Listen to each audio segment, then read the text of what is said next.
Installation of RailFX Cable Rail System on a flat and level project without stairs. The RailFX Cable Rail System installation begins with post layout and installation. Posts can be surface mounted, side mounted with brackets, or through bolted to the fascia. For this installation, we are showing surface mounted posts. There are end posts, intermediate posts, and corner posts. Lay out the end and corner posts first according to the supplied layout, which is included in the supplied hardware box. Make sure that all end posts are between 2.5 and 3.5 inches from the house or other adjacent planes. Fasten the post to the deck by drilling pilot holes and then fastening with lag bolts and washers. Lag bolts for wood should be 5 inches long and embedded 3.5 inches into solid blocking.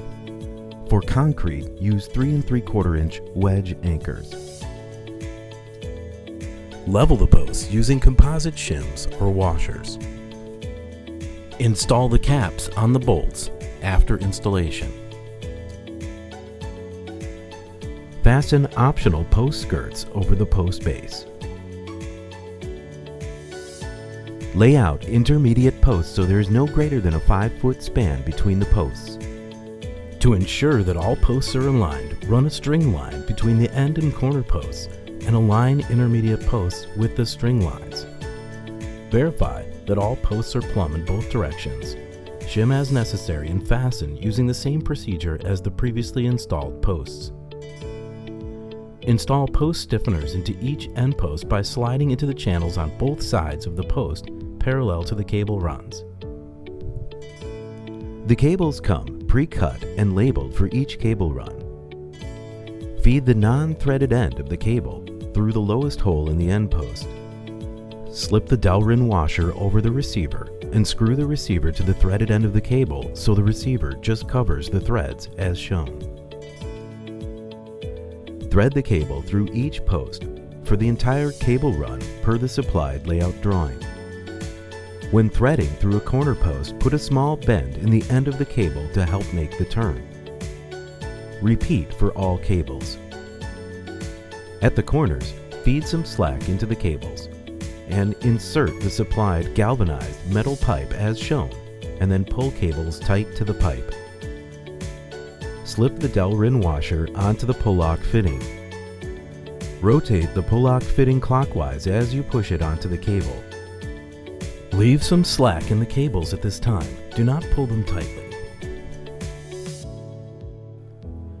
Install top rails fastening to the posts with 1 screw on either side.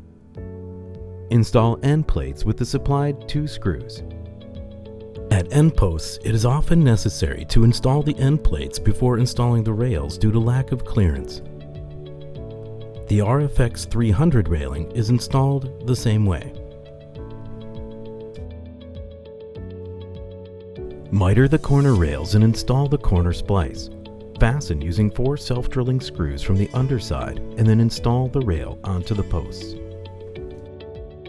At straight rail butt joints, insert the straight splice and fasten using 4 self-drilling screws on both sides from the underside. Top rail filler trim is then cut to fit between the posts and snapped to the underside of the railing. Return to the end post with the pull-lock fitting to pre-tension the cables. For best results, cut a 1/4 inch notch out of a scrap of plywood as shown. Slide onto the cable at the fitting and use vice grips to pre-tension the cables. Return to the threaded stud end post and insert a 3/16 inch Allen wrench. Tighten the cable while holding the cable with cable grippers to prevent cable rotation. Tension the cables so the cables can be deflected approximately 1/4 inch in sequence, beginning with the center cables and moving up or down towards the top and bottom. Return to the swageless terminal and cut the cable flush using a cutoff wheel. Twist the cap onto the lip of the pull-lock fitting.